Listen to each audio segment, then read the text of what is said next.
काफी समय पहले की बात है। प्रतापगढ़ नाम का एक राज्य था। वहाँ का राजा बहुत अच्छा था, मगर राजा को एक सुख नहीं था, वो ये कि उसके कोई भी संतान नहीं थी और वह चाहता था कि अब वो राज्य के अंदर किसी योग्य बच्चे को गोद ले, ताकि वो उसका उत्तराधिकारी बन सके और आगे की बागडोर को सुचारू रूप से चला सके।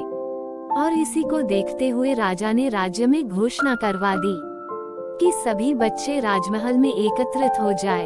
ऐसा ही हुआ। राजा ने सभी बच्चों को पौधे लगाने के लिए भिन्न भिन्न प्रकार के बीज दिए और कहा कि अब हम 6 महीने बाद मिलेंगे और देखेंगे कि किसका पौधा सबसे अच्छा होगा।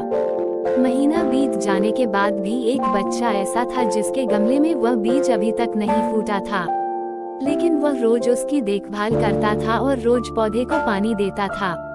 देखते ही देखते 3 महीने बीत गए। बच्चा परेशान हो गया। तभी उसकी माँ ने कहा कि बेटा धैर्य रखो, कुछ बीजों को फलने में ज्यादा वक्त लगता है। और वह पौधे को सींचता रहा। 6 महीने हो गए। राजा के पास जाने का समय आ चुका था, लेकिन वह डर हुआ था कि सभी बच्चों के गमलों में तो पौधे होंगे और उसका गमला खाली होगा। लेकिन वह बच्चा ईमानदार था और सारे बच्चे राजमहल में आ चुके थे। कुछ बच्चे जोश से भरे हुए थे, क्योंकि उनके अंदर राज्य का उत्तराधिकारी बनने की प्रबल लालसा थी। अब राजा ने आदेश दिया, सभी बच्चे अपने अपने गमले दिखाने लगे। मगर एक बच्चा सहमा हुआ था क्योंकि उसका गमला खाली था। तभी राजा की नजर उस गमले पर गई।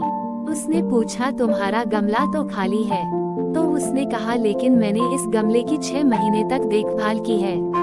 राजा उसकी ईमानदारी से खुश था कि उसका गमला खाली है, फिर भी वो हिम्मत करके यहाँ आ तो गया।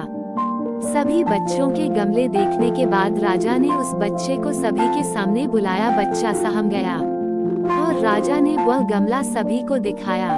सभी बच्चे जोर से हंसने लगे। राजा ने कहा, शांत हो जाइए, इतने खुश मत होइए। आप सभी के पास जो पौधे हैं वो सब बंजर है, आप चाहे कितनी भी मेहनत कर ले उनसे कुछ नहीं निकलेगा। लेकिन असली बीज यही था। राजा उसकी ईमानदारी से बेहद खुश हुआ और उस बच्चे को राज्य का उत्तराधिकारी बना दिया गया। लेकिन हमें इस कहानी से क्या सीखने को मिला? मेरे हिसाब से अपने अंदर ईमानदारी का होना बहुत जरूरी है। अगर हम खुद के साथ ईमानदार हैं तो जीवन के किसी न किसी पड़ाव में सफल हो ही जाएंगे, क्योंकि हमारी औकात हमें ही पता होती है। हम खुद को पागल बनाकर खुद का ही नुकसान करते हैं।